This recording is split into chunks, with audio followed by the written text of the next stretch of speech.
ദൈവനാമത്തിന് മഹത്വം ഉണ്ടാവട്ടെ. ബൈബിൾ അപഗ്രഥന ക്ലാസ്സുകളിൽ നാം ഇതുവരെ ആദ്യത്തെ 17 പുസ്തകങ്ങളാണ് പഠിച്ച് തീർന്നത്. വേദപുസ്തകം നമ്മൾ അപഗ്രഥിക്കുമ്പോൾ 17:5-17 എന്ന് പഴയ നിയമത്തെ തിരിക്കാം എന്ന് പറഞ്ഞ കാര്യം നിങ്ങളുടെ മനസ്സിലുണ്ടാവും എന്ന് ഞാൻ കരുതുന്നു. ആദ്യത്തെ 17 പുസ്തകങ്ങൾ നാം പഠിച്ചു കഴിഞ്ഞു. അത് ചരിത്രമാണ് പൊതുവെ പറഞ്ഞാൽ. പക്ഷേ അതിനെ 5-12 എന്ന് തിരിക്കുമ്പോൾ 5 പഞ്ചഗ്രന്ഥങ്ങളും 12 ചരിത്ര പുസ്തകങ്ങളും അതാണ് പഠിച്ച് തീർന്നത്. ഇപ്പോൾ നമ്മൾ 5 എന്ന് പറയുന്ന രണ്ടാമത്തെ യൂണിറ്റിലാണ് എത്തിയിരിക്കുന്നത്. 17:5-17.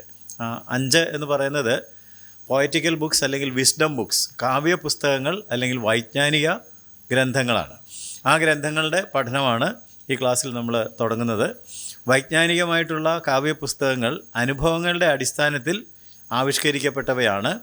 5 എണ്ണമാണ് ആ പുസ്തകങ്ങളുള്ളത്. അതുകൊണ്ടാണല്ലോ 17:5 എന്ന് പറഞ്ഞത്. ഏതൊക്കെയാണ് ആ പുസ്തകങ്ങളെന്ന് ചോദിക്കുമ്പോൾ ഇയ്യോബ്, സങ്കീർത്തനങ്ങൾ, സദൃശവാക്യങ്ങൾ, സഭാപ്രസംഗി, ഉത്തമഗീതം. ഈ 5 പുസ്തകങ്ങളാണ്. എന്നാൽ ഈ 5 പുസ്തകങ്ങളും എഴുതിയ ആളുകൾ ചരിത്ര കാലഘട്ടത്തിൽ ജീവിച്ചിരുന്നവരാണ്. ഇനി നമ്മൾ പഠിക്കാൻ പോകുന്ന പ്രവചന പുസ്തകങ്ങളും ചരിത്ര കാലഘട്ടത്തിൽ ജീവിച്ചിരുന്ന പ്രവാചകന്മാർ എഴുതിയതാണ്. പുസ്തകം കൊണ്ട് നീങ്ങിയിരിക്കുന്നത് കൊണ്ട് അത് ചരിത്ര കാലഘട്ടത്തിലുള്ളതായിരുന്നില്ല എന്ന് കരുതരുത്. ചരിത്രം തുടരുകയല്ല. എസ്തേർ വരെ എത്തിയപ്പോൾ ചരിത്രം തീർന്നു. ആ ചരിത്ര കാലഘട്ടത്തിൽ രചിക്കപ്പെട്ട അനുഭവങ്ങളുടെ അടിസ്ഥാനത്തിലുള്ള വൈജ്ഞാനിക കാവ്യ ഗ്രന്ഥങ്ങളും പ്രവചന പുസ്തകങ്ങളുമാണ് ഇനി നമ്മൾ പഠിക്കുവാനായിട്ട് പോകുന്നത്. ചരിത്ര കാലഘട്ടത്തിൽ ജീവിച്ചിരുന്ന ഇയ്യോബ്, ദാവീദ്, ശലോമോൻ, മോശ, ആസാഫ്, ഹേമാൻ, ഏഥാൻ, ഹെസക്കിയാവ് മുതലായ ആളുകളാണ് ഈ പുസ്തകങ്ങളിലൊക്കെ അവരുടെ കൈമുദ്ര പതിപ്പിച്ചിട്ടുള്ളത്. ചരിത്ര പുസ്തകങ്ങൾ എബ്രായ ദേശത്തിൻ്റെ അല്ലെങ്കിൽ യഹൂദന്മാരുടെ ചരിത്രം പറയുമ്പോൾ കാവ്യ പുസ്തകങ്ങൾ മനുഷ്യ ഹൃദയത്തിൻ്റെ അവസ്ഥ വെളിപ്പെടുത്തുന്നു. ഇംഗ്ലീഷിൽ പറഞ്ഞാൽ historical books deal with the Hebrew nation, പോയറ്റിക്കൽ books deal with the human heart. മനുഷ്യ ഹൃദയം ഏത് രാജ്യത്താണെങ്കിലും എങ്ങനെയാണ് തുടിക്കുന്നത്, എങ്ങനെയാണ് ത്രസിക്കുന്നത് എന്ന് വെളിപ്പെടുത്തുന്നതാണ് കാവ്യ പുസ്തകങ്ങൾ. അതുകൊണ്ട് എല്ലാവർക്കും അത് ആപ്ലിക്കബിളാണ്. യഹൂദന്മാരുടെ കാര്യം മാത്രമല്ല, എല്ലാ മനുഷ്യരുടെയും ഹൃദയം എങ്ങനെയാണ് സ്പന്ദിക്കുന്നത് എന്നുള്ളത് ഈ പുസ്തകങ്ങൾ വെളിപ്പെടുത്തുന്നുണ്ട്. അപ്പോൾ ഈ ഒരു ചെറിയ മുഖവരിയോടുകൂടെ നമുക്ക് കാവ്യ പുസ്തകങ്ങളിൽ ഒന്നാമത്തേതും ബൈബിളിൽ 18ാമത്തേതുമായ ഇയ്യോബിൻ്റെ പുസ്തകമാണ് ഈ ക്ലാസ്സിൽ നാം പഠിക്കുന്നത്. ഇയ്യോബിനെക്കുറിച്ച് അറിയാത്ത ആളുകളില്ല. കാരണം അക്കാഡമിക് വേൾഡിൽ പോലും ഇയ്യോബിൻ്റെ പുസ്തകം പഠിക്കാനായിട്ട് ഉപയോഗിക്കുന്നുണ്ട്. അതുകൊണ്ട് ഇയ്യോബ് വളരെ പരിചിതനാണ്. നിഷ്കളങ്കനും നേരുള്ളവനും ദൈവഭക്തനും ദോഷം വിട്ടകലുന്നവനുമായ ഇയ്യോബ് കഠിനമായ കഷ്ടത നേരിട്ടതിൻ്റെ ചരിത്ര കഥയാണ് ഇയ്യോബിൻ്റെ പുസ്തകത്തിലുള്ളത്. ഇയ്യോബിൻ്റെ പുസ്തകത്തിൽ ചർച്ച ചെയ്യപ്പെടുന്ന വിഷയം എന്താ എന്ന് ചോദിച്ചാൽ, എന്തുകൊണ്ട് നീതിമാന്മാർ കഷ്ടം അനുഭവിക്കേണ്ടി വരുന്നു? എല്ലാ കാലഘട്ടത്തിലും മനുഷ്യരുടെ ഹൃദയത്തിലുള്ള ഒരു ചോദ്യമാണ്, നീതിമാന്മാർ എന്തുകൊണ്ട് കഷ്ടം അനുഭവിക്കുന്നു? How can this man B godly if he സഫേഴ്സ്? കഷ്ടത അനുഭവിക്കുന്ന ഒരുത്തനെ എങ്ങനെ ഭക്തനാകാനൊക്കും, അവനെങ്ങനെ ദൈവവിശ്വാസിയാകാനൊക്കും എന്ന് പലരും ചോദിക്കാറുണ്ട്. എന്നാൽ യഥാർത്ഥ ക്രിസ്തീയ ദർശനമുള്ള ഒരാൾ പറയും, how can this man B God like if he knows nothing about suffering? മനസ്സിലായോ?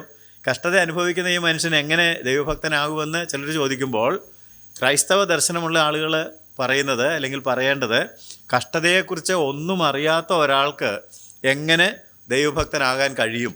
കാരണം എന്താണെന്ന് മനസ്സിലായോ? കഷ്ടത മനുഷ്യജീവിതത്തിൻ്റെ അവിഭാജ്യ ഘടകമാണ്. നിങ്ങൾ ഏത് വിശ്വാസത്തിലുള്ള ആളാണെങ്കിലും ഒരു മനുഷ്യനായിട്ട് പിറന്നെങ്കിൽ കഷ്ടതകളെ അഭിമുഖീകരിക്കേണ്ടതായിട്ട് വരും. അതുകൊണ്ട് കഷ്ടത ജീവിതത്തിൽ ഇല്ല എങ്കിൽ നമുക്ക് ദൈവത്തെ അറിയാൻ, ദൈവഭക്തന്മാരാകാൻ കഴിയുകയില്ല. അതുകൊണ്ട് അങ്ങനെയാണെങ്കിൽ എന്തുകൊണ്ട് നീതിമാന്മാർ കഷ്ടം അനുഭവിക്കുന്നു? അത് ഈ പുസ്തകത്തിൽ ചർച്ച ചെയ്യപ്പെടുന്നുണ്ട്. പിശാചിൻ്റെ തന്ത്രങ്ങൾ എന്തെല്ലാം ഈ പുസ്തകം ചർച്ച ചെയ്യുന്നുണ്ട്. സഹിഷ്ണുതയുടെ പ്രാധാന്യം എന്ത് എന്ന് ചർച്ച ചെയ്യുന്നുണ്ട്. ഇയ്യോബിൻ്റെ കാര്യം യാക്കോബിൻ്റെ ലേഖനത്തിൽ എടുത്തു പറയുന്നുണ്ട്. ജോബിൻ്റെ സഹിഷ്ണുത ഇല്ലേ, യാക്കോബ് 5:11 കാണാം.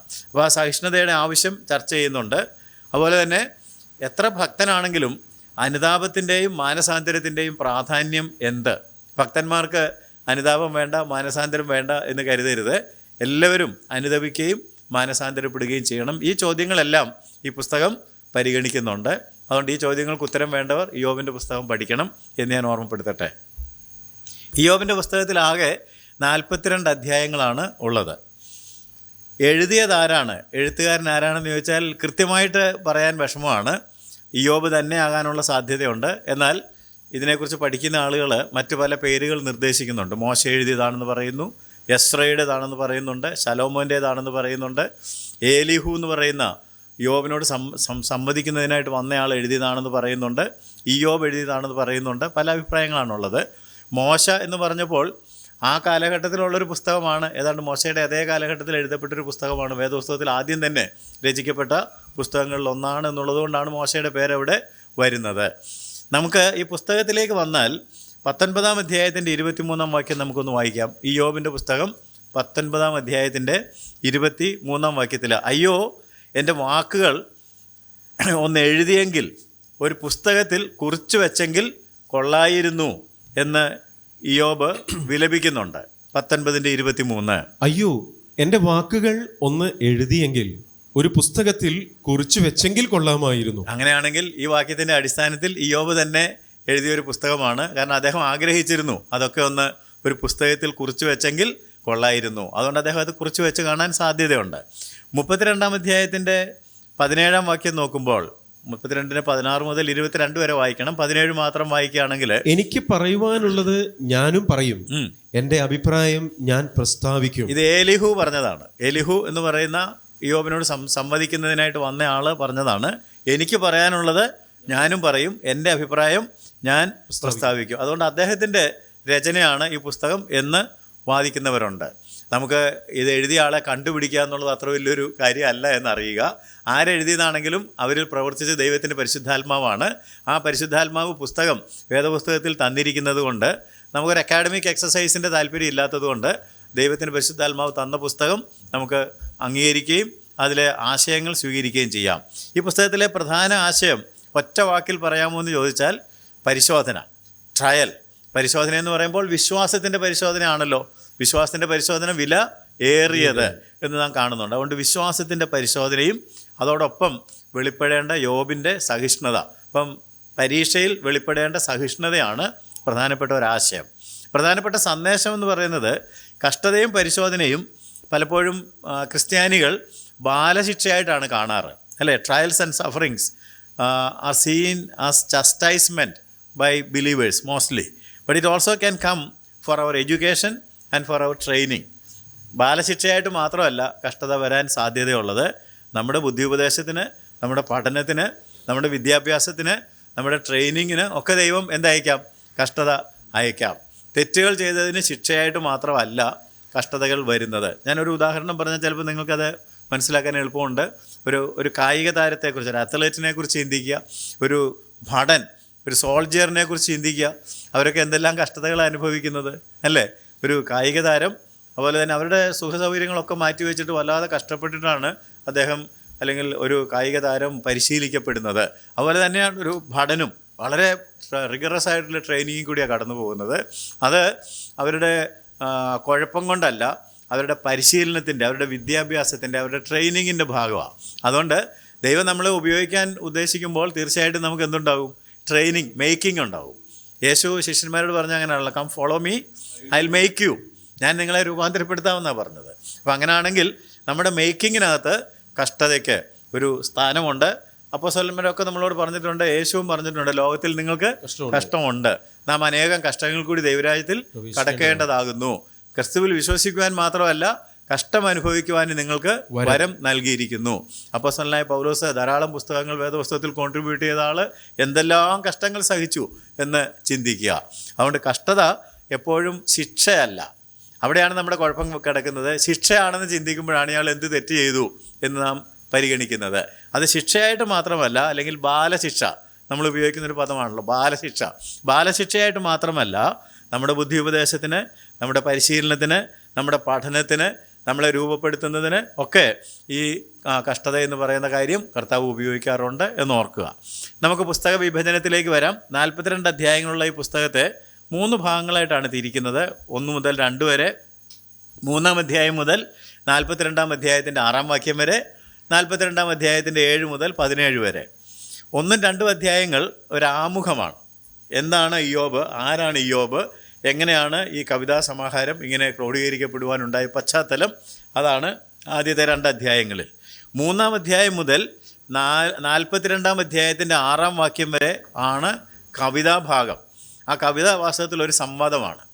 2-3 ആളുകൾ ഇയ്യോബിനോട് സംവാദിക്കുന്നു, ഇയ്യോബ് തിരിച്ച് സംസാരിക്കുന്നു. അതാണ് 42-ൻ്റെ 7 മുതൽ 17 വരെയുള്ള 3-ാം ഭാഗം ഒരു ഉപസംഹാരവും ആണ്. ഇങ്ങനെയാണ് പുസ്തകത്തെ വിഭജിക്കേണ്ടത്.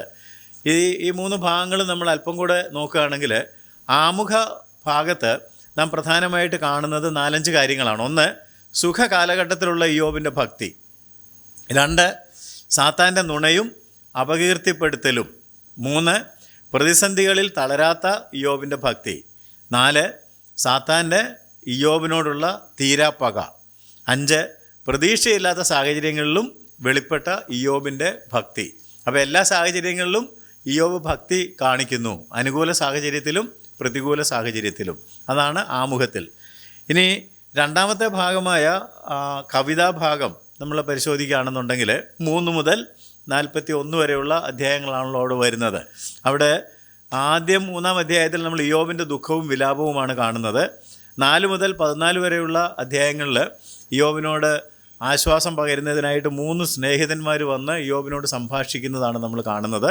അതിനെ 1-ാം സംവാദം എന്ന് വേണമെങ്കിൽ വിളിക്കാം. എലീഫസ്, ബിൽദദ്, സോഫർ, ഈ 3 ആളുകളാണ് വന്ന് സംസാരിക്കുന്നത്. 15 മുതൽ 21 വരെയുള്ള അധ്യായങ്ങളിൽ 2-ാമത്തെ സംവാദമാണ് കിടക്കുന്നത്. അവിടെയും എലീഫസ്, ബിൽദദ്, സോഫർ, ഈ 3 ആളുകളാണ് സംസാരിക്കുന്നത്. 22 മുതൽ 37 വരെയുള്ള അധ്യായങ്ങളിൽ 3-ാമത്തെ ഒരു സംവാദമാണ്. ഇവിടെ എലീഫസും ബിൽദദും 3-ാം പ്രാവശ്യം സംസാരിക്കുന്നു. എന്നാൽ സോഫർ അവിടെ ഇല്ല. അതിനു പകരം ഏലിഹു എന്ന് പറയുന്ന ഒരു യൗവനക്കാരൻ പ്രത്യക്ഷപ്പെട്ട് സംസാരിക്കുന്നത് നമുക്ക് കാണാം. 5-ാമതായിട്ട് 38 മുതൽ 41 വരെയുള്ള അധ്യായങ്ങളിൽ ദൈവം തന്നെ ഇടപെട്ട് ഈ സംവാദങ്ങൾക്കൊക്കെ ഒരു വിരാമം ഇട്ടിട്ട് എന്താണ് ഇതിൻ്റെ അർത്ഥം എന്നുള്ളത് വിവരിച്ചു കൊടുക്കുന്നതാണ് നാം കാണുന്നത്. അവസാനം ഉപസംഹാര ഭാഗത്തേക്ക് വരുമ്പോൾ ഇയ്യോബിൻ്റെ സ്വഭാവ മഹിമ വെളിപ്പെടുന്നു. ഇയ്യോബിൻ്റെ സ്നേഹിതന്മാർക്ക് ദൈവത്തിൻ്റെ ശാസന ലഭിക്കുന്നു. ഇയ്യോബിൻ്റെ പരിശോധന തീരുന്നു. ഇയ്യോബിൻ്റെ കുടുംബവും സമ്പത്തും ഒക്കെ പുനഃസ്ഥാപിക്കപ്പെടുന്നു. ഇയ്യോബ് വീണ്ടും സമൃദ്ധിയിലും അനുഗ്രഹത്തിലും ജീവിച്ച് കാലസമ്പൂർണതയിൽ മരിക്കുന്നു. ഇങ്ങനെയാണ് ഈ പുസ്തകം പോകുന്നത്. പക്ഷേ ഇതിനകത്ത് നമ്മൾ പ്രധാനമായിട്ട് ഗ്രഹിക്കേണ്ട ഭാഗം ആ കവിതാഭാഗം, അല്ലെങ്കിൽ ഇവർ തമ്മിലുള്ള സംവാദമാണല്ലോ. ആ ഭാഗത്തേക്ക് നമ്മൾ വരികയാണെങ്കിൽ അവരുടെ ചില കണ്ടെത്തലുകളൊക്കെ കാണാനായിട്ട് കഴിയും. ഒന്നാമത് 3 പ്രാവശ്യം സംസാരിച്ച എലീഫസ് അദ്ദേഹത്തിൻ്റെ അനുഭവത്തിൻ്റെ ജ്ഞാനത്തിൻ്റെ അടിസ്ഥാനത്തിൽ സ്ഥാപിക്കാൻ ശ്രമിച്ചത് കഷ്ടതയുടെ കാരണം പാപം മാത്രമാണ്. കാരണം പലപ്പോഴും നമ്മൾ അങ്ങനെയാണല്ലോ ചിന്തിക്കുന്നത്. ആരെങ്കിലും കഷ്ടപ്പെടുന്നുണ്ടെങ്കിൽ അവരെന്തോ പാപം ചെയ്തിട്ടുണ്ട്, പാപത്തിൻ്റെ ശിക്ഷയായിട്ടാണ് ഈ കഷ്ടം വന്നിരിക്കുന്നത്. അങ്ങനെയാണ് എലീഫസ് ചിന്തിച്ചത്. 2 വാക്യങ്ങൾ വായിച്ചാൽ എലീഫസിൻ്റെ വാദം നമുക്ക് മനസ്സിലാക്കാനായിട്ട് സാധിക്കും. 22-ാം അധ്യായത്തിൻ്റെ 5 മുതൽ 9 വരെയുള്ള വാക്യങ്ങൾ, 22-ാം അധ്യായത്തിൻ്റെ 23-ാം വാക്യം, 22-ാം അധ്യായത്തിൻ്റെ 5 മുതൽ 9 വരെയുള്ള വാക്യങ്ങൾ ആദ്യം നമുക്ക് വായിക്കാം. നിന്റെ ദുഷ്ടത വലിയതല്ലയോ? നിന്റെ ദുഷ്ടത വലിയതല്ലയോ? നിന്റെ അകൃത്യങ്ങൾക്ക് അന്തവുമില്ല. നിന്റെ അകൃത്യങ്ങൾക്ക് അന്തമില്ല. നിന്റെ സഹോദരനോട് നീ വെറുതെ പണയം വാങ്ങി നഗ്നന്മാരുടെ വസ്ത്രം ഉരിഞ്ഞെടുത്തിരിക്കുന്നു. ക്ഷീണിച്ചവന് നീ വെള്ളം കൊടുത്തില്ല. കാര്യം മനസ്സിലാവുന്നുണ്ടോ? നീ പാപം ചെയ്തു, നീ വെള്ളം കൊടുത്തില്ല, നീ വസ്ത്രം ഉരിഞ്ഞെടുത്തു, അങ്ങനെയാണ് നീ ധനികനായതെന്ന് സ്ഥാപിക്കുക ചെയ്യുന്നത്. ഒക്കെ വായിച്ചോളൂ. വിശന്നവന് നീ ആഹാരം മുടക്കിക്കളഞ്ഞു. കയ്യൂറ്റക്കാരനോ ദേശം കൈവശമായി. മാന്യനായവൻ അതിൽ പാർത്തു. വിധവമാരെ നീ വെറും കയ്യായി അയച്ചു. അനാഥന്മാരുടെ ഭുജങ്ങളെ നീ ഒടിച്ചു കളഞ്ഞു. അതുകൊണ്ട് നിന്റെ ചുറ്റും കെണികൾ ഇരിക്കുന്നു. 23-ാം വാക്യം കൂടെ ചേർത്ത് വായിക്കുകയാണെങ്കിൽ 22-ന്റെ 23 കൂടെ സർവശക്തനിലേക്ക് തിരിഞ്ഞാൽ സർവശക്തനിലേക്ക് തിരിഞ്ഞാൽ നീ അഭിവൃദ്ധി പ്രാപിക്കും. അപ്പൊ ഇതുവരെ നീ സർവശക്തനിലേക്ക് തിരിഞ്ഞിട്ടില്ല. നീ നിന്റെ വഴിയിൽ പാപം ചെയ്ത് ഒരു മനസ്സലിവില്ലാത്തവനായിട്ട് ജീവിക്കുക ചെയ്തത്. അതുകൊണ്ടാണ് ഈ കഷ്ടതകളെല്ലാം നിനക്ക് വന്നത്. സാധാരണ മിക്കവാറും ആളുകളുടെ ഒരു ചിന്താഗതിയാണ് എന്തെങ്കിലും കുഴപ്പം ചെയ്യാതെ എന്ത് വരികയില്ല, കഷ്ടത വരികയില്ല, അവനെന്തെങ്കിലും അവൻ്റെ കയ്യിലിരിപ്പ് കൊണ്ടാണ് എന്നൊക്കെ പറയുകയല്ലേ. ആ തരത്തിലാണ് എലിഫസ് അതിനെ വ്യാഖ്യാനിക്കുന്നത്. രണ്ടാമത് 3 പ്രാവശ്യം വീണ്ടും സംസാരിച്ച ബിൽദദ് എന്ന് പറയുന്ന ആൾ പാരമ്പര്യത്തിൽ അടിസ്ഥാനപ്പെടുത്തിയാണ് തൻ്റെ വാദഗതി സ്ഥാപിക്കാനായിട്ട് ശ്രമിക്കുന്നത്. അദ്ദേഹം സ്ഥാപിക്കുന്നത് കഷ്ടതയുടെ കാരണം കപടഭക്തിയാണെന്നാണ്. ഇയാൾ യഥാർത്ഥ ഭക്തനല്ല, കപടഭക്തനാണ്. അതുകൊണ്ടാണ് ആ കാപട്യം പുറത്തു വരാൻ വേണ്ടി ദൈവം ശിക്ഷ കൊടുത്തിരിക്കുന്നത്. 8-ാം അധ്യായത്തിൻ്റെ 6-ാം വാക്യം മാത്രം വായിച്ചാൽ നമുക്ക് ആ കാര്യം ഗ്രഹിക്കാനായിട്ട് സാധിക്കും. ബിൽദദ് എന്ത് സ്ഥാപിക്കാനാണ് ശ്രമിച്ചത്? 8-ാം അധ്യായത്തിൻ്റെ 6-ാമത്തെ വാക്യം. നീ നിർമ്മലനും നേരുള്ളവനുമെങ്കിൽ, കണ്ടോ, നീ നിർമ്മലനും നേരുള്ളവനുമെങ്കിൽ ഇവൻ ഇപ്പോൾ നിനക്ക് വേണ്ടി ഉണർന്നു വരും. അപ്പം നീ നിർമ്മലനും നേരുള്ളവനുമല്ല, നിന്റെ ഭക്തി കാപട്യമാണ്, കപടഭക്തി ആയതുകൊണ്ടാണ് നിനക്ക് ഈ കഷ്ടതകൾ വന്നിരിക്കുന്നത് എന്ന് അദ്ദേഹം സ്ഥാപിക്കുന്നു. 3-ാമത് 2 പ്രാവശ്യം സംസാരിച്ച സോഫർ ഊഹാപോഹങ്ങളുടെ അടിസ്ഥാനത്തിൽ കഷ്ടതയുടെ കാരണത്തിന് പിന്നിലുള്ള ദൈവാലോചന കണ്ടെത്താൻ വിഷമമാണ് എന്ന് സ്ഥാപിക്കാനാണ് ശ്രമിക്കുന്നത്. ഇതൊക്കെ ബുദ്ധിമുട്ടാണ് കണ്ടുപിടിക്കാൻ, ആർക്കും അത് കിട്ടത്തില്ല. 11-ാം അധ്യായത്തിൻ്റെ 6-ാം വാക്യം വായിച്ചാൽ സോഫർ സ്ഥാപിക്കാൻ ശ്രമിക്കുന്ന ആശയം എന്ത് എന്ന് നമുക്ക് മനസ്സിലാക്കാൻ കഴിയും. ജ്ഞാനമർമ്മങ്ങൾ വിവിധ സാഫല്യമുള്ളവ എന്ന് നിന്നെ ഗ്രഹിപ്പിക്കുകയും ചെയ്തുവെങ്കിൽ. അപ്പം ഇതാണ് കേട്ടോ, അത് ഇവർക്ക് വിഷമമുള്ള കാര്യം, ഇതൊന്നും ആർക്കും ഗ്രഹിക്കാൻ പറ്റാത്ത വലിയ ബുദ്ധിമുട്ടുള്ള കാര്യങ്ങളാണ് എന്ന് സ്ഥാപിക്കുകയാണ്. എന്നാൽ 4-ാമതായിട്ട് 1 പ്രാവശ്യം മാത്രം സംസാരിച്ച ഏലിഹു യൗവനത്തിൻ്റെ അഭിപ്രായമാണ് പ്രകടിപ്പിച്ചത്.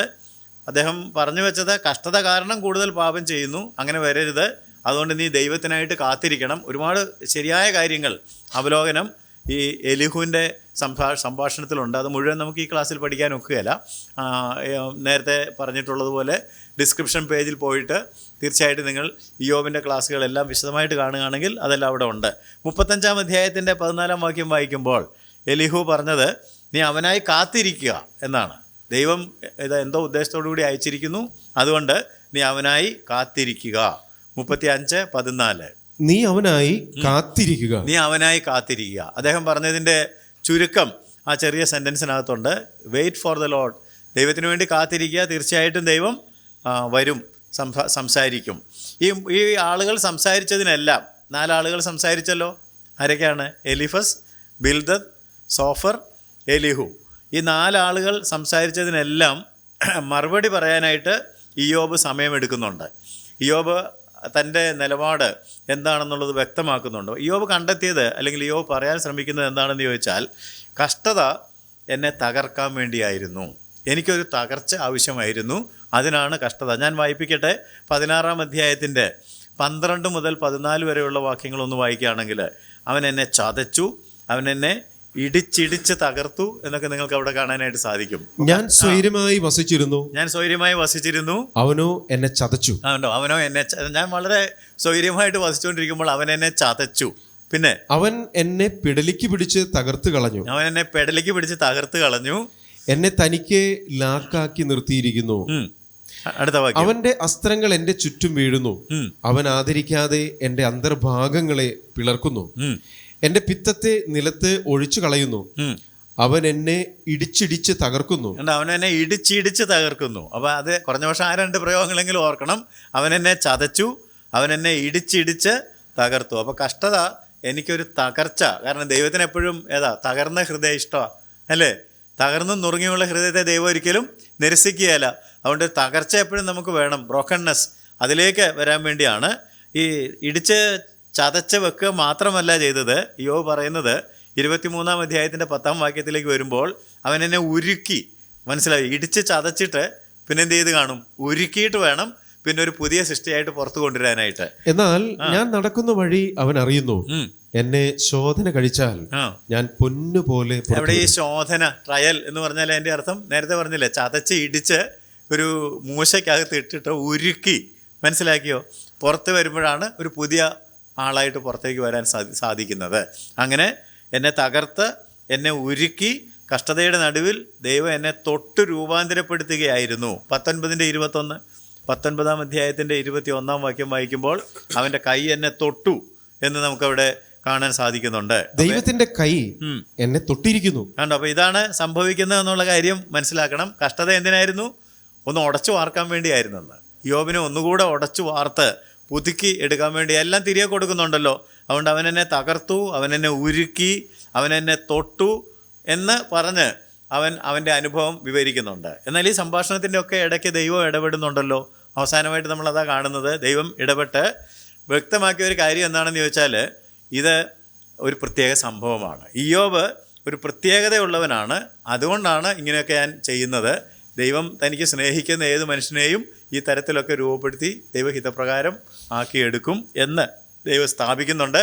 അതിനൊരുപാട് ചോദ്യങ്ങളും ഉത്തരങ്ങളൊക്കെ ദൈവം കൊടുക്കുന്നുണ്ട്. 38-ാം അധ്യായത്തിൻ്റെ ആദ്യത്തെ വാക്യങ്ങൾ, 39-ാം അധ്യായം, 40-ാം അധ്യായമൊക്കെ നിങ്ങൾ വായിച്ചാൽ ആ കാര്യങ്ങളൊക്കെ നിങ്ങൾക്ക് അവിടെ കാണാൻ സാധിക്കും. ദൈവം ചില പ്രത്യേക ചോദ്യങ്ങളൊക്കെ ചോദിച്ചിട്ടാണ് ഈ കാര്യങ്ങൾ നമ്മളെ പഠിപ്പിക്കുന്നത്. ദയവായിട്ട് ഇതിൻ്റെ ഡീറ്റെയിൽഡ് ആയിട്ടുള്ള ക്ലാസ് നിങ്ങൾ കാണുക. ഏതാണെങ്കിലും ആത്യന്തികമായിട്ട് കഷ്ടത നിമിത്തം ഇയ്യോബിന് എന്താ സംഭവിച്ചത്? ഇയ്യോബ് രൂപാന്തരപ്പെട്ടു. 42-ാം അധ്യായം നമുക്കൊന്ന് എടുക്കാം. 42-ാം അധ്യായത്തിൽ 8-ാം വാക്യം വായിക്കുമ്പോൾ 3 പ്രാവശ്യം ദൈവം എടുത്തു പറയുന്നൊരു കാര്യമുണ്ട്. എൻ്റെ ദാസനായ ഇയ്യോബ്, അല്ലേ? എൻ്റെ ദാസന. അപ്പം രൂപാന്തരപ്പെട്ടു. അതുകൊണ്ടാണ് ദൈവത്തിന് വളരെ അഭിമാനത്തോടെ ഇവൻ എൻ്റെ ദാസനാണെന്ന് ആവർത്തിച്ച് പറയുന്നത്. 8-ാം വാക്യം വായിക്കാം. ആകയാൽ നിങ്ങൾ 7 കാളയെയും 7 ആട്ടുകൊറ്റനെയും എന്റെ ദാസനായ ഇയ്യോബിന്റെ അടുക്കൽ കൊണ്ടുചെന്ന്. എൻ്റെ ദാസനായ, ശ്രദ്ധിക്കുക, വായിച്ചോളൂ. എന്റെ ദാസനായ ഇയ്യോബിന്റെ അടുക്കൽ കൊണ്ടുചെന്ന് നിങ്ങൾക്ക് വേണ്ടി ഹോമയാഗം കഴിക്കുവിൻ. എന്റെ ദാസനായ ഇയ്യോബ്, വീണ്ടും പറയാണ്, എന്റെ ദാസനായ ഇയ്യോബ് നിങ്ങൾക്ക് വേണ്ടി പ്രാർത്ഥിക്കും. നിങ്ങൾക്ക് വേണ്ടി പ്രാർത്ഥിക്കും. ഞാൻ അവന്റെ മുഖം ആദരിച്ചു. നിങ്ങളുടെ മൂഢതയ്ക്ക് തക്കവണ്ണം നിങ്ങളോട് ചെയ്യാതിരിക്കും. എന്റെ ദാസനായ ഇയ്യോബിനെ പോലെ. 3 പ്രാവശ്യം എന്റെ ദാസനായ ഇയ്യോബ്. അവസാനത്തെ തീർത്ത് വായിച്ചു. നിങ്ങൾ എന്നെ കുറിച്ച് വിഹിതമായത് സംസാരിച്ചിട്ടില്ലല്ലോ. അപ്പം ഇയ്യോബ് ദൈവത്തെക്കുറിച്ച് ഒരു കുറ്റവും പറഞ്ഞില്ല. ഇതിലൊന്നും ഇയ്യോബ് ദൈവത്തിന് ഭോഷത്വം ആരോപിച്ചില്ല. വിഹിതമായി മറ്റുള്ളവരൊക്കെ ദൈവത്തിനെതിരെ ഭോഷത്വമൊക്കെ ആരോപിച്ചപ്പോൾ ഇയ്യോബ് അങ്ങനെ ചെയ്തില്ല. എന്നാൽ അവൻ രൂപാന്തരപ്പെട്ടു. ഈ കഷ്ടതയിൽ കൂടി കടന്ന് വേണ്ട കാര്യങ്ങൾ മനസ്സിലാക്കി അദ്ദേഹം രൂപാന്തരപ്പെടുന്നതാണ് നാം കാണുന്നത്. ചുരുക്കം പറഞ്ഞാൽ ഇയ്യോബിൻ്റെ നിരപരാധിത്വം തെളിഞ്ഞു. അല്ലാതെ ഇയ്യോബ് ഒരു അപരാധിയാണെന്നല്ല ദൈവം സ്ഥാപിച്ചത്. നേരത്തെ പറഞ്ഞതുപോലെ ഇയ്യോബിൻ്റെ പരിശീലനത്തിൻ്റെ, ട്രെയിനിങ്ങിൻ്റെ ഭാഗമായിട്ടാണ് ഇങ്ങനെയൊക്കെ സംഭവിച്ചത്. 9-ാം വാക്യം വായിച്ചാൽ ഇയ്യോബിൻ്റെ മുഖത്തെ ദൈവം ആദരിച്ചു. 42-9 ഇയ്യോബിൻ്റെ നിരപരാധിത്വം എങ്ങനെ തെളിഞ്ഞതെന്നുള്ളത് അവിടെ ഉണ്ടല്ലോ. അങ്ങനെ തേമാന്യനായ എലിഫസും ശൂഹ്യനായ ബിൽദാദും നയമാത്യനായ സോഫരും ചെന്ന് യഹോവ തങ്ങളോട് കൽപ്പിച്ചതുപോലെ ചെയ്തു. യഹോവ ഇയ്യോബിന്റെ മുഖത്തെ ആദരിച്ചു. യഹോവ ഇയ്യോബിന്റെ മുഖത്തെ ആദരിച്ചു. അത് മാത്രമല്ല, ഇയ്യോബ് പുതുക്കി പണിയപ്പെട്ടു. ഒന്നുകൂടെ 10-ാം വാക്യം വായിച്ചാൽ മതി. ഇയ്യോബ് തന്റെ സ്നേഹിതന്മാർക്ക് വേണ്ടി പ്രാർത്ഥിച്ചപ്പോൾ യഹോവ അവന്റെ സ്ഥിതിക്ക് ഭേദം വരുത്തി. മുമ്പേ ഉണ്ടായിരുന്നതൊക്കെയും യഹോവ ഇയ്യോബിന് ഇരട്ടിയായി കൊടുത്തു. അപ്പൊ ഇയ്യോബിന്റെ ഒരു പുതുക്കിപ്പണിയൽ നടക്കുകയായിരുന്നു. വാസ്തവത്തിൽ അവന്റെ സ്ഥിതിക്ക് ഭേദം വന്നു.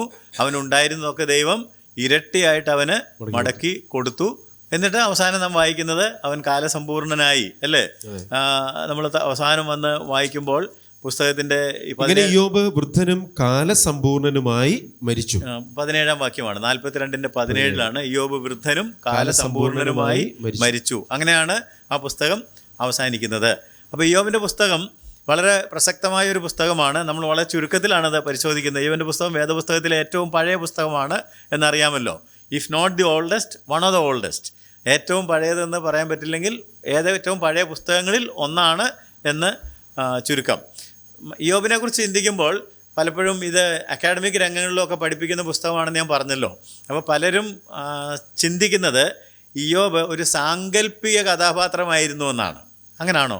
അതോ യഥാർത്ഥത്തിൽ ജീവിച്ചിരുന്ന ആളാണോ? അത് നമ്മൾ പരിഗണിക്കേണ്ട ഒരു കാര്യമാണ്. അപ്പോൾ ഇങ്ങനെയൊന്നും മനുഷ്യർക്ക് ജീവിക്കാനൊക്കുകയല്ല.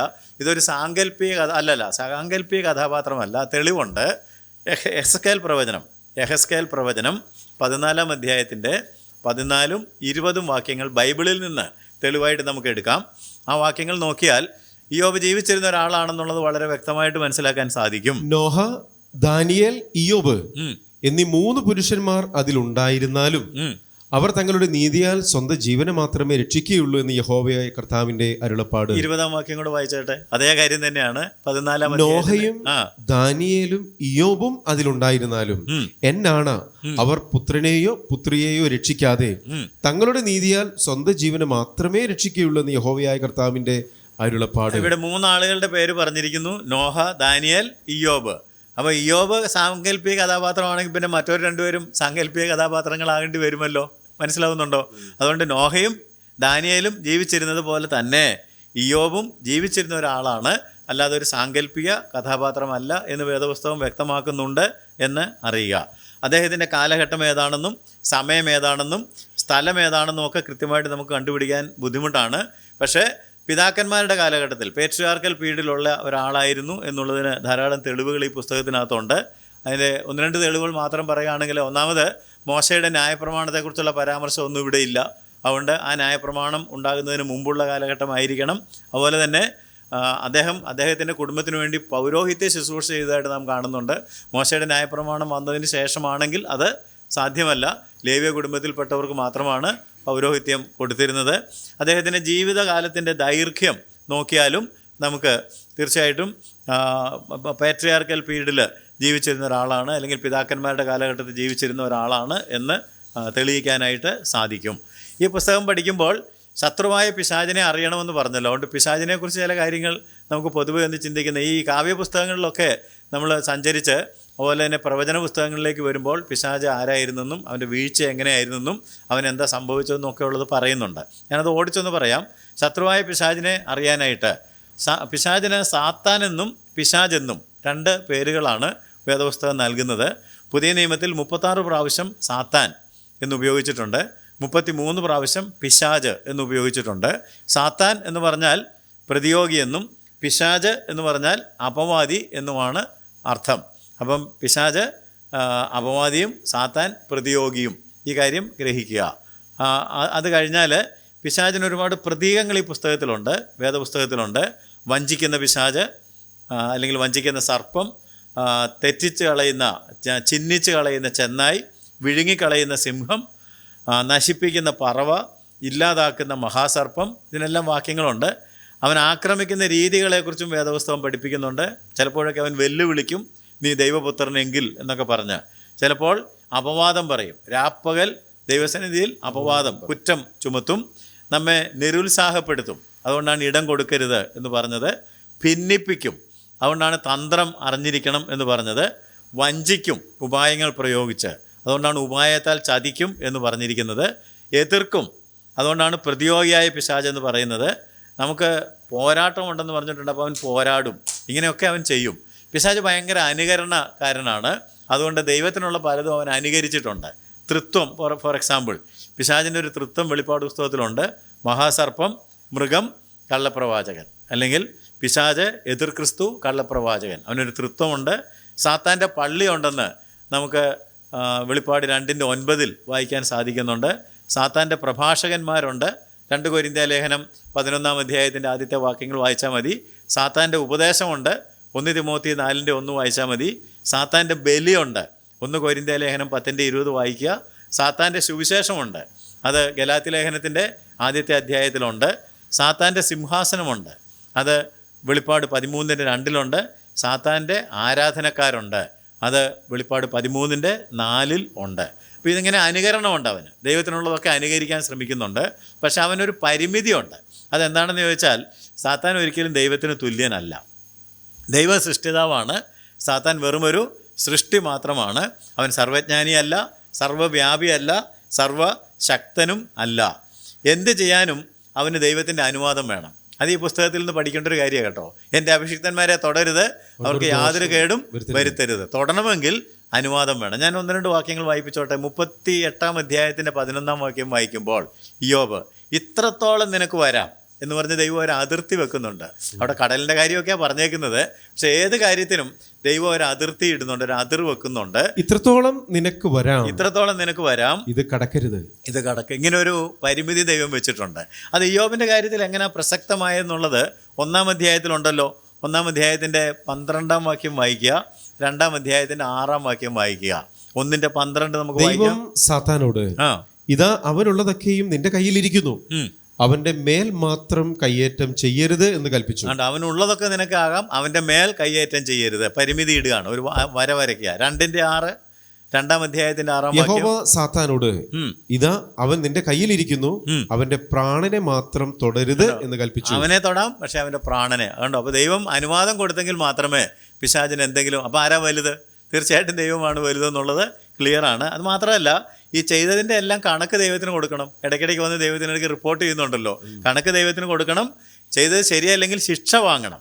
ആത്യന്തികമായിട്ട് പിശാചിൻ്റെ അന്ത്യം എന്താണെന്നുള്ളത് വെളിപ്പാട് പുസ്തകം പഠിച്ചപ്പോൾ നമ്മൾ പഠിച്ചത് ഒന്നുകൂടെ വായിച്ചാൽ കുഴപ്പമില്ലല്ലോ. അതുകൊണ്ട് തീപ്പൊയ്ക്ക് ഒന്ന് കണ്ടു കളയാം. വെളിപ്പാട് 19:20 20:10-14 വാക്യങ്ങളും വായിച്ചാൽ സാത്താൻ്റെ എൻഡ് എങ്ങനെയാണെന്നുള്ളത് നമുക്ക് കാണാം. 19:20, മൃഗത്തെയും അതിൻ്റെ മുൻപാകെ താൻ ചെയ്ത അടയാളങ്ങളാൽ മനുഷ്യരെ ചതിച്ച് മൃഗത്തിന്റെ മുദ്ര ഏൽപ്പിക്കുകയും അതിന്റെ പ്രതിമയെ നമസ്കരിപ്പിക്കുകയും ചെയ്ത കള്ളപ്രവാചകനെയും പിടിച്ചുകെട്ടി ഇരുവരെയും ഗന്ധകം കത്തുന്ന തീപ്പൊയ്കയിൽ ജീവനോടെ തള്ളിക്കളയും. ഗന്ധകം കത്തുന്ന തീപ്പൊയ്കയിൽ ജീവനോടെ തള്ളിക്കളയും. 20:10 അവരെ വഞ്ചിച്ച പിശാചിനെ മൃഗവും കള്ളപ്രവാചകനും കിടക്കുന്ന ഗന്ധക തീപ്പൊയ്കയിലേക്ക് തള്ളിയിടും. 14 വാക്യം, 20 അധ്യായത്തിന്റെ 14 വാക്യം. മരണത്തെയും പാതാളത്തെയും തീപ്പൊയ്കയിൽ തള്ളിയിടും. അപ്പൊ ഈ തീപ്പൊയ്കയിലേക്ക് തള്ളിയിട്ടിട്ടാണ് അവന്റെ അന്ത്യം. And that is the end of Satan. അപ്പോൾ ഗന്ധക തീപ്പൊയ്കയിൽ 2ാം മരണം അനുഭവിച്ച് എന്നേക്കും ദണ്ഡനത്തിൽ കിടക്കുക എന്നുള്ളതാണ് പിശാചിൻ്റെ അന്ത്യം. ഇനി നമ്മളോട് വിശ്വാസികളായ എന്നെ കേൾക്കുന്ന നിങ്ങളോട് എനിക്ക് പറയാനുള്ളൊരു പ്രധാനപ്പെട്ട കാര്യം, ഇങ്ങനെ ഒരു ശക്തനായ പിശാച് ഉള്ളതുകൊണ്ട് നമ്മൾ ഭയപ്പെടണോ? ഭയപ്പെടേണ്ട കാര്യമില്ല. യോഹന്നാൻ അപ്പോസ്തലൻ നമ്മളോട് പറഞ്ഞിട്ടുണ്ട്, നിങ്ങളിലുള്ളവൻ ലോകത്തിലുള്ളവനേക്കാൾ വലിയവൻ. 1 യോഹന്നാൻ 4:4 പിശാചിൻ്റെ പ്രവൃത്തികളെ അഴിപ്പാൻ തന്നെയാണ് ആര് പ്രത്യക്ഷപ്പെട്ടത്? ദൈവപുത്രൻ പ്രത്യക്ഷനായത്. 1 യോഹന്നാനിൽ നാം വാക്യങ്ങൾ വായിക്കാം. 4-ാം അധ്യായത്തിന്റെ 4-ാം വാക്യം. കുഞ്ഞുങ്ങളെ, നിങ്ങൾ ദൈവത്തിൽ നിന്നുള്ളവരാകുന്നു, അവരെ ജയിച്ചുമിരിക്കുന്നു. നിങ്ങളിലുള്ളവൻ ലോകത്തിലുള്ളവനേക്കാൾ വലിയവനല്ലോ. നമ്മളിലുള്ളത് കർത്താവായ യേശുക്രിസ്തു ആണെങ്കിൽ ലോകത്തിലുള്ള പിശാചിനേക്കാൾ വലിയവനാണ് നമ്മുടെ കർത്താവ്. 1 യോഹന്നാൻ 3:8 നാം വായിക്കുന്നത്, പിശാചിന്റെ പ്രവൃത്തികളെ അഴിപ്പാൻ ദൈവപുത്രൻ പ്രത്യക്ഷനായി എന്നാണ്. പാപം ചെയ്യുന്നവൻ പിശാചിന്റെ മകനാകുന്നു. പിശാച് ആദ്യം മുതൽ പാപം ചെയ്യുന്നുവല്ലോ. പിശാചിന്റെ പ്രവൃത്തികളെ അഴിക്കുവാൻ തന്നെ ദൈവപുത്രൻ പ്രത്യക്ഷനായി. പിശാചിനെ ദൈവം ആയുധവർഗം വെപ്പിച്ചത് കൊലോസ് ലേഖനം 2-ാം അധ്യായത്തിന്റെ 14-15 വാക്യങ്ങളിലുണ്ട്. പിശാചിന് ഇടം കൊടുക്കരുത് എന്ന് നമ്മോട് എഫേസ് ലേഖനത്തിൽ ആവശ്യപ്പെടുന്നുണ്ട്. യാക്കോബ് അപ്പോസ്തലൻ പിശാചിനോട് എതിർത്ത് നിൽപ്പീൻ, അവൻ നിങ്ങളെ വിട്ട് ഓടിപ്പോകും എന്ന് പറഞ്ഞിട്ടുണ്ട്. ധാരാളം വചനങ്ങൾ ഉള്ളതുകൊണ്ട് നമുക്ക് പിശാചിനെ ഭയപ്പെടേണ്ടതായിട്ടില്ല. അവനോട് എതിർത്ത് നിന്നാൽ അവൻ നമ്മെ വിട്ട് ഓടിപ്പോകും. അതുകൊണ്ട് പിശാചിനെക്കുറിച്ച് പഠിക്കുവാനും ഈ പുസ്തകം നമ്മളെ സഹായിക്കുന്നുണ്ട്. അവസാനമായിട്ട് ഇയ്യോബിൻ്റെ പുസ്തകം നമ്മൾ പഠിച്ച് വിടുന്നതിന് മുമ്പ് ഒരു കാര്യം കൂടെ ചെയ്യാൻ ഞാൻ താല്പര്യപ്പെടുന്നു. ഇയ്യോബിൻ്റെ പുസ്തകത്തിൽ നിന്ന് ഒരുപാട് വാക്യങ്ങൾ പലപ്പോഴും നമ്മൾ ഉദ്ധരിക്കാറുണ്ട്. Most often quoted Bible verses from the book of Job. അതൊന്ന് വായിച്ചാലോ? ചില പ്രത്യേക വാക്യങ്ങൾ നമ്മൾ കണ്ടിരിക്കേണ്ടതാണ്. നമുക്ക് പ്രധാനപ്പെട്ട ചില വാക്യങ്ങൾ ഓടിച്ചു വായിക്കാം. 1-ാം അധ്യായത്തിൻ്റെ 21-ാം വാക്യത്തിൽ തുടങ്ങാം. 1:21. യഹോവ തന്നു, യഹോവ എടുത്തു, യഹോവയുടെ നാമം വാഴ്ത്തപ്പെടുമാറാകട്ടെ. നഗ്നനായി ഞാൻ എൻ്റെ അമ്മയുടെ ഗർഭത്തിൽ നിന്ന് പുറപ്പെട്ടു വന്നു, നഗ്നനായി തന്നെ മടങ്ങിപ്പോകും. യഹോവ തന്നു, യഹോവ എടുത്തു, യഹോവയുടെ നാമം വാഴ്ത്തപ്പെടുമാറാകട്ടെ. ഈ വാക്യങ്ങളെല്ലാം ശ്രദ്ധിക്കണം കേട്ടോ. 5:17 ദൈവം ശാസിക്കുന്ന മനുഷ്യൻ ഭാഗ്യവാൻ. വളരെ പ്രധാനപ്പെട്ട വാക്യങ്ങൾ മാത്രമാണ് ഞാൻ വായിപ്പിക്കുന്നത്. 5:17 ദൈവം ശാസിക്കുന്ന മനുഷ്യൻ ഭാഗ്യവാൻ, സർവശക്തന്റെ ശിക്ഷ നീ നിരസിക്കരുത്. അപ്പോൾ ദൈവം നമ്മളെ ടീച്ച് ചെയ്യുകയോ ഡിസിപ്ലിൻ ചെയ്യുകയോ ഒക്കെ ചെയ്യുകയാണെങ്കിൽ ഭാഗ്യാവസ്ഥയാണ് എന്നറിഞ്ഞിരിക്കണം. അപ്പം ഇയ്യോബിന് ഒരു ഭാഗ്യാവസ്ഥയാണ് ലഭിച്ചതെന്ന് ഓർക്കുക. 13:15 അവൻ എന്നെ കൊന്നാലും ഞാൻ അവനെ തന്നെ കാത്തിരിക്കും, ഞാൻ എൻ്റെ നടപ്പ് അവൻ്റെ മുമ്പാകെ തെളിയിക്കും. അവൻ എന്നെ കൊന്നാലും ഞാൻ അവനെ തന്നെ കാത്തിരിക്കും, ഞാൻ എൻ്റെ നടപ്പ് അവൻ്റെ മുൻപാകെ തെളിയിക്കും. ഓക്കെ. 16-ാം അധ്യായത്തിന്റെ 19-ാം വാക്യം. 16:19 ഇപ്പോഴും എൻ്റെ സാക്ഷി സ്വർഗത്തിലും എൻ്റെ ജാമ്യക്കാരൻ ഉയരത്തിലും ഇരിക്കുന്നു. കർത്താവായ യേശുക്രിസ്തുവിനെ കുറിച്ചുള്ളൊരു പരാമർശമാണ് എന്ന് ഓർക്കുക. 19-ാം അധ്യായത്തിന്റെ 25 മുതൽ 27 വരെയുള്ള വാക്യങ്ങൾ. എന്നെ വീണ്ടെടുക്കുന്നവൻ ജീവിച്ചിരിക്കുന്നു എന്നും അവൻ ഒടുവിൽ പൊടിമേൽ നിൽക്കുമെന്നും ഞാൻ അറിയുന്നു. എൻ്റെ ത്വക്ക് ഇങ്ങനെ നശിച്ച ശേഷം ഞാൻ ദേഹസഹിതനായി ദൈവത്തെ കാണും, ഞാൻ തന്നെ അവനെ കാണും, അന്യനല്ല, എൻ്റെ സ്വന്തം കണ്ണുകൊണ്ട് അവനെ കാണും. 22-ാം അധ്യായത്തിന്റെ 24 മുതൽ 27 വരെയുള്ള വാക്യങ്ങൾ വായിക്കുകയാണെങ്കിൽ പൊന്നും വെള്ളിയും ഒന്നും വളരെ പ്രധാനപ്പെട്ടതല്ല, അതിനേക്കാളൊക്കെ ഇമ്പോർട്ടൻ്റ് ദൈവത്തിലുള്ള ഭക്തിയാണെന്ന് നമുക്കവിടെ വായിക്കാം. നിന്റെ പൊന്ന് പൊടിയിലും ഓഫീർ തങ്കം തോട്ടിലെ കല്ലിനിടയിലും ഇട്ട് കളയുക. അപ്പോൾ സർവശക്തൻ നിന്റെ പൊന്നും നിനക്ക് വെള്ളി വാളവും ആയിരിക്കും. സർവശക്തനാണ് നമ്മുടെ പൊന്നും വെള്ളിയും, മനസ്സിലായോ? അതുകൊണ്ട് സർവശക്തനെ അതുപോലെ കാണാൻ ആ വാക്യങ്ങൾ നമ്മളെ പ്രേരിപ്പിക്കുന്നു. 23:10 നമ്മൾ നേരത്തെ വായിച്ചു എങ്കിലും ഒന്നുകൂടെ വായിക്കാം. എന്നാൽ ഞാൻ നടക്കുന്ന വഴി അവൻ അറിയുന്നു, എന്നെ ശോധന കഴിച്ചാൽ ഞാൻ പൊന്നുപോലെ പുറത്തു വരും. എന്നാൽ ഞാൻ നടക്കുന്ന വഴി അവൻ അറിയുന്നു, എന്നെ ശോധന കഴിച്ചാൽ ഞാൻ പൊന്നുപോലെ പുറത്തു വരും. 28:28 കർത്താവിനോടുള്ള ഭക്തി തന്നെ ജ്ഞാനം, ദോഷം അകന്ന് നടക്കുന്നത് തന്നെ വിവേകം. ജ്ഞാനം എന്താ, വിവേകം എന്താ എന്നൊക്കെ ഇയ്യോബ് നമുക്ക് പറഞ്ഞു തരുന്നുണ്ട്. കർത്താവിനോടുള്ള ഭക്തി തന്നെ ജ്ഞാനം, ദോഷമകന്ന് നടക്കുന്നത് തന്നെ വിവേകം എന്ന് അവൻ മനുഷ്യരോട് അരുളി ചെയ്തു. 33:13 വളരെ പ്രധാനപ്പെട്ട ഒരു വാക്യമാണ്. കാരണം ദൈവം ഓരോ കാര്യങ്ങൾ ചെയ്യുമ്പോൾ എന്തുകൊണ്ട് ദൈവം ചെയ്യുന്നു എന്ന് പലപ്പോഴും നമുക്ക് ചോദ്യം ചോദിക്കാൻ ഒരു ടെൻഡൻസി വരുന്നുണ്ടെങ്കിൽ ഈ വാക്യം അറിഞ്ഞിരിക്കണം. നീ അവനോട് എന്തിനു വാദിക്കുന്നു? തന്റെ കാര്യങ്ങളിൽ ഒന്നിനും അവൻ കാരണം പറയുന്നില്ലല്ലോ. ദൈവം ചെയ്യുന്ന കാര്യങ്ങൾക്കൊന്നും നമ്മളോട് കാരണം ബോധിപ്പിക്കുവാൻ ദൈവം ബാധ്യസ്ഥനല്ല. അവന് ഇഷ്ടമുള്ളതൊക്കെ, നമ്മുടെ ദൈവം സ്വർഗത്തിലുണ്ട്, അവൻ തനിക്ക് ഇഷ്ടമുള്ളതൊക്കെയും ചെയ്യുന്നു എന്ന് സങ്കീർത്തനത്തിൽ വായിക്കുന്നില്ലേ? അതിന് നമ്മളെ കാരണം ബോധിപ്പിക്കേണ്ട കാര്യമില്ല. കാരണം നാം സൃഷ്ടിയാണ്, ദൈവം സൃഷ്ടിതാവാണ്. 33:15 വായിക്കുകയാണെങ്കിൽ, ഗാഢനിദ്ര മനുഷ്യർക്കുണ്ടാകുമ്പോൾ അവർ ശയ്യമേൽ നിദ്ര കൊള്ളുമ്പോൾ സ്വപ്നത്തിൽ രാത്രി ദർശനത്തിൽ തന്നെ അവൻ മനുഷ്യരുടെ ചെവി തുറക്കുന്നു, അവരോടുള്ള പ്രബോധനയ്ക്ക് മുദ്രയിടുന്നു. അപ്പൊ ദൈവം സംസാരിക്കുന്നത് എങ്ങനെയാണ്, എപ്പോഴാണെന്നൊക്കെ ഉള്ളത് ആ വാക്യം വെളിപ്പെടുത്തുന്നുണ്ടല്ലോ. ഈ ഇയ്യോബിന്റെ പുസ്തകം മറ്റൊരു തരത്തിൽ പ്രധാനപ്പെടുന്നത് എങ്ങനെയാണെന്ന് ചോദിച്ചാൽ, മരണത്തെക്കുറിച്ച് ഒരുപാട് വാക്യങ്ങൾ ഇവിടെ ഉണ്ട്. മരണത്തെക്കുറിച്ച് നമ്മൾ ചോദിക്കുന്നത്. അപ്പോൾ ഇനി ഞാൻ വായിപ്പിക്കുന്ന വാക്യങ്ങൾ മരണസംബന്ധിയായ മരണാനന്തര ജീവിത ബന്ധത്തിലുള്ള വാക്യങ്ങളാണ്. ഇനി വായിക്കുന്നത് 14-ാം അധ്യായത്തിൻ്റെ 10-ാം വാക്യത്തിൽ തുടങ്ങാം. മനുഷ്യൻ പ്രാണനെ വിട്ടാൽ പിന്നെ അവൻ എവിടെ? ഇങ്ങനൊരു ചോദ്യം അവിടെ ഉണ്ട്. മനുഷ്യൻ പ്രാണനെ വിട്ടാൽ പിന്നെ അവൻ എവിടെ? കണ്ടോ?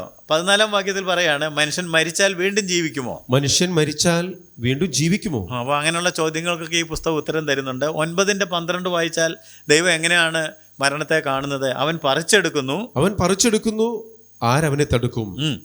നീ എന്തു ചെയ്യുന്നു എന്ന് ആര് ചോദിക്കും? അപ്പം ദൈവത്തിന് ഇഷ്ടമുള്ളതിനെ ഇഷ്ടമുള്ളപ്പോൾ പറിച്ചെടുക്കുവാൻ ദൈവത്തിന് അവകാശമുണ്ട്.